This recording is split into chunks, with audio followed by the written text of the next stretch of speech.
Young enough to realize how alike we are. That not everything is broken. 'Cause you know me better than anyone by far. Yo guys, what is up? Mike's in our first Descendant video, and today we're going over my updated guide for Blair. Now, I made like kind of a budget build like maybe 2 weeks ago for Blair, and I was talking about basically waiting for his buffs to like fully invest into him. We've now gotten a bunch of buffs for him, so we're going to start the video out by talking about really what's changed and how that's kind of affected how we're going to build him. And then we've got a bunch of different builds. We're going to be going over a bossing build that is using guns, which Blair actually is a pretty decent gun descendant. We've got a bossing build with like a big AoE nuke from his 4, and then we've got 2 different mobbing builds. A mobbing build that is just kind of focused on using his full kit all together combined, and then a build that is just kind of focused on spraying his flamethrower at 100% uptime. Hope you guys enjoy the video. Let's get right into it. So the very first thing we're going to talk about is Blair's buffs. Now, they buffed a bunch of things on Blair. I think they buffed Blair more than any of the Descendant buffs that we've seen so far. And so there's a few things to talk about. The first thing to talk about is they buffed his burn damage. So his burn damage multiplier prior to his buffs was like 10%.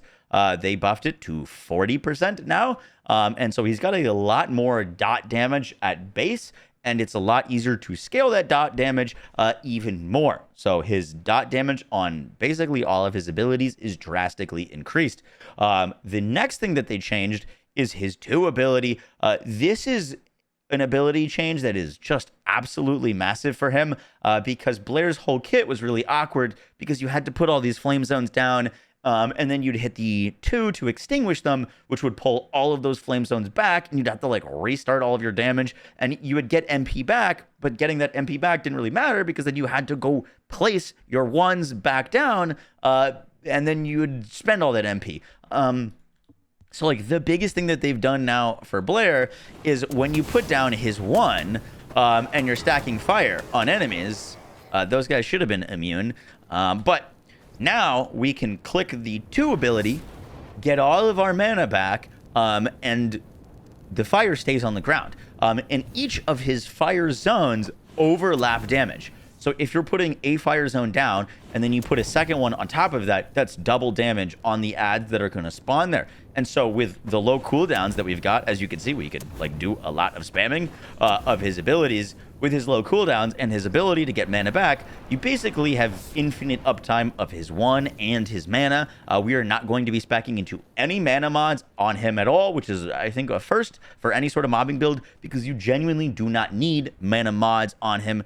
He basically can infinitely sustain, and even if you have no mana, but you have flame zones out, the 2 doesn't cost mana. So there's no point where you can't click the 2 and just get a bunch of mana back. As long as you are using your flame zones, you're always going to be able to click this ability, even if you're at 0 mana, and you can get mana back and then continue his like infinite burn cycle. They also buffed the 3. This used to be 130% skill power. Now it's 152%. So they buffed its base damage. They also gave it the same burn damage as the 1, so its burn damage also drastically increased, and they made it so that you can cancel it. So if you kill all the enemies, you can just cancel it early. It's incredibly nice. I do like fat finger it sometimes where I like cancel it as soon as I'm starting it. But now you're not locked into this animation for 4 seconds if you don't want to be, which is very nice quality of life. They also buffed the 4th ability for Blair with the classic chef Transcendent module, which is what we're using on like our main build. They made it so that when you throw the fireball or the like deadly cuisine 4 out, it's now going to create 5 flame zones. So we've got this on an incredibly low cooldown. We're able to throw this out. This creates 5 flame zones. We're able to with Blair's buffs, have more flame zones out that last longer. They also buff the duration, so these are out for 15 seconds. We're able to absorb more and get more MP from them, and we're also able to scale up the amount of flame zones even better. This used to stop counting at 5 flame zones. Now it goes up to 7. So All in all, Blair is dealing more burn damage. He's got more mana sustain and better use of his kit. The 3 flamethrower feels better to use. The ultimate does more flame zones and is able to allow you to buff yourself up more. And overall, his kit and his management just feels much better to play now. Next up, we get to talk about reactors for Blair. For your mounting, I think ideally you can get a Enduring Legacy mounting. Enduring Legacy is one of, if not the strongest weapon in the game right now, and it also happens to debuff for fire resistance, so it's a perfect weapon for Blair. Right now, this week, you can't get a General Rounds Fire Dimension Reactor, so I don't have that one on. I've just got a Wave of Light, which has no synergy. It's almost anti-synergistic with Blair, but you're going to be looking for a weapon with, or a weapon mounting with fire and dimension skill boost ratio. For mobbing, it's pretty nice to get range and crit damage. You can go for crit chance and crit damage is great. Cooldown and crit damage are all great. And then for bossing with his like ability based build, you're gonna want crit damage to Colossus. And for his like gun build, you're gonna want cooldown and duration. I'm just kind of using this reactor for everything because it's not the biggest deal, but just you're looking for a nice quality of life reactor on him with fire and dimension is like the main things. So now we get to talk about some mobbing builds. We've got his all-rounder build, which we're going to go over first. This is how I prefer to play Blair. It's the build that I'm using the most on him. And then we'll talk about his like infinite flamethrower build. But this is the build that I'd recommend putting together first. Now, there's a few really key components here. The first thing is that we're going to get capped range. Blair scales up to 250% max expandable range on his 1 and his 3. So we're going to want to aim for 150% around increased range. 150% increased range plus our 100% base range is 250%. So this allows us to, instead of using maximize range is really nice, but it's too much range and it's 20% less modifier. So that's why we're using amplification control that puts us with a skill expansion to just about range cap with him, which is fantastic. And we don't have to lose any modifier. And modifier is going to be really important on Blair because modifier is one of the best ways to scale up his damage. Now, in terms of modifier, we're going to be using the Decimator mod. This reads when defeating an enemy inflicted with debuffs, skill power modifier plus 5%. This stacks up to 50% increased damage, which is more than doubling his damage on Blair, which is fantastic. And if an enemy is burning, it counts as them being debuffed. So, like, let's just, let's take these level 100 enemies. Let's turn off their invincibility real quick. Hit them with a little bit of flamethrower. His damage is kind of insane. Those guys just got deleted. But as you can see right there, I've got 8 stacks of Decimator. So that just stacked up a ton of extra damage for us, which we can constantly keep chaining and keeping up. So that's why we're going to be using Decimator as his mod for his all-around build. Now we're going to be using Focus on Dimension and Focus on Fire for a bunch of modifier and a bunch of power. But we're really using these for extra cooldown as well, because we're not going to be using multi-talented on this setup. So we opted for the Focus mods. And then we've got 2 crit mods, Skill Insight and Skill Concentration. This is enough to hit skill cap on him. So like, for example, if we put down his abilities, now we've got a bunch of flame zones on the ground. If we check our skill crit, we with just 2 crit mods or 1 skill crit increase, we're reaching 100% skill critical hit rate with him. So even though we're only using 2 crit mods, we're still getting a 3 times multiplier, 100% of our skills, which is disgusting. And we don't need a mana mod because he just doesn't need it because his 2 is so strong. And this is his all-rounder build. Now, to swap to his full flamethrower build, let me just show you this real quick. So if I hit my flamethrower, does a lot of damage. You'll see pretty good cooldown. This is the all-rounder build. We're able to spam it a lot. In between that, you can just put down your stuff. But if you want to go full flamethrower, you can just do a simple swap. And that is, we're going to swap to skill simplification. We can swap that. That's going to give us even more damage at the cost of more max MP. And then we can use multi-talented. Multi-talented is going to give us cooldown when we click a dimension skill. This is his third ability, the flamethrower. And now you'll see when this ends, it is already refunded. We can instantly go back into more flamethrower. So this is his infinite flamethrower build.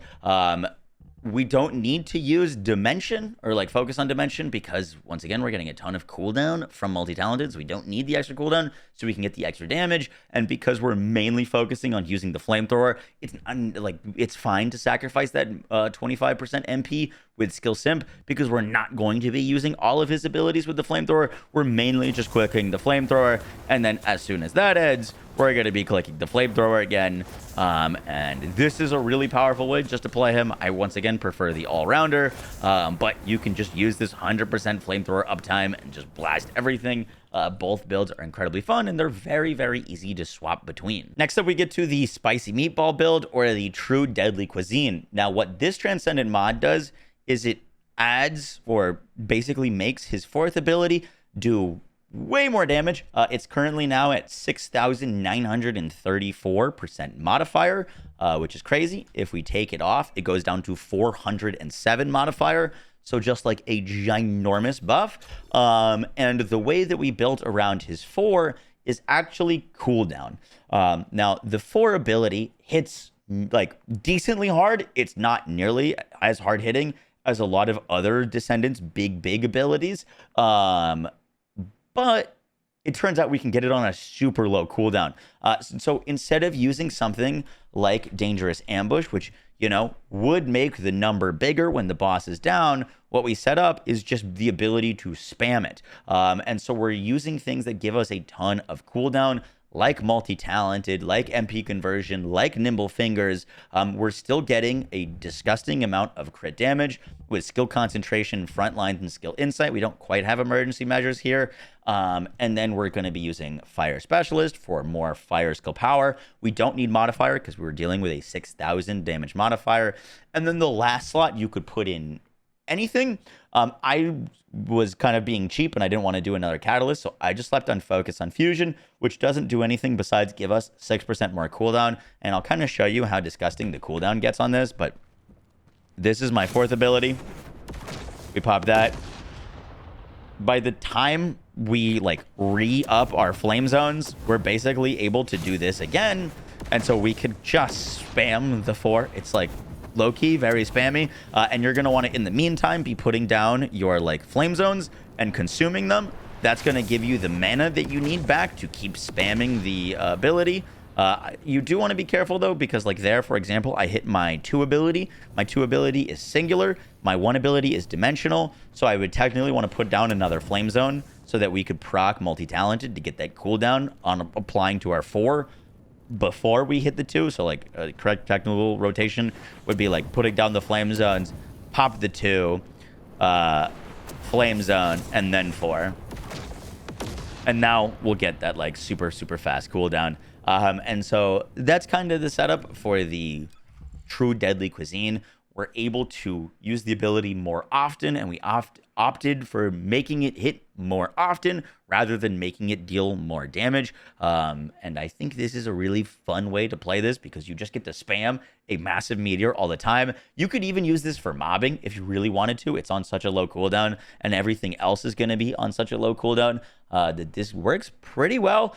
If you wanted to, you could use, instead of that focus on fusion, if you did want to like catalyze more, maximize conservation is actually pretty solid here to make your meteors cost 35% less. But it's not really overly important because you can, this puts down, or you're able to just put down your 1 to get flame zones and get mana back from that with your 2. So not the most important mod, but you could put that as your last slot there. And lastly, we've got the Guns Go Pew setup. Now, this is a setup to make Blair into a gun descendant, which there's some interesting things that you could do on him. But mainly, you're able now to put down a bunch of flame zones and consume them while keeping those flame zones up, which is gross. But Blair is able to stack this up 5 times. So Backdraft turns all of his skill damage, skill modifier, skill crit things into gun damage, weak point damage, crit damage with guns. And so you put down your flame zones, which you're going to be able to consume 5 of them. 5 of them is going to give you 30% more weak point damage, which is disgusting. We've got a duration buff on, so you do this once and you have it for 30 seconds or 28 seconds. You're going to get 25% more firearm damage for almost 30 seconds as a buff. and you're able to get 10% more crit damage on your weapon and 25% flat crit hit, which is additive. So we're able to make our guns deal like or be able to stack up their crit chance quite a bit. For example, like on our Gregs. So the rotation here is you're going to want to spam your one. As you can see, I can put down a lot of ones very, very quickly. We have a ton of cooldown, we have a ton of duration, and we're able to do that with maximized conservation so that we can spam them even more. And now with our full buffs, we've got our like Gregs at like 61% critical hit rate. So it's not quite as strong as some of the other like Descendants gun buffs, but it is still very, very nice. You can also throw down your 4. Your 4 will make more flame zones for you, so you can pop your 2 with all of those flame zones down. And then our like Enduring Legacy is, or our Enduring Legacy was at 68% crit chance. Our Gregs was at 61. So not like fully achieving max crit. You could change things like that. Like I could put Skill Insight or Edging Shot on here to get even more crit rate, but not really changing my build all that much. But that is kind of gun Descendant Blair. You're able to get pretty beefy. We've got some health, we've got some defense, we've got shot focus, we've got maximized conservation, we've got cooldown, we've got duration. We don't really care about range because we're not trying to hit enemies with our skills. We're not buffing our skill damage really at all. We've got a little bit so that you can kill mobs. If there's like trash mobs, you just pop a flamethrower, they'll all die. But this is really about being able to keep up all of his flame zones all the time and leaning into his ability to buff up weapons. And lastly, if you did want to like tweak the build for a invasion build on Blair, I would still go backdraft.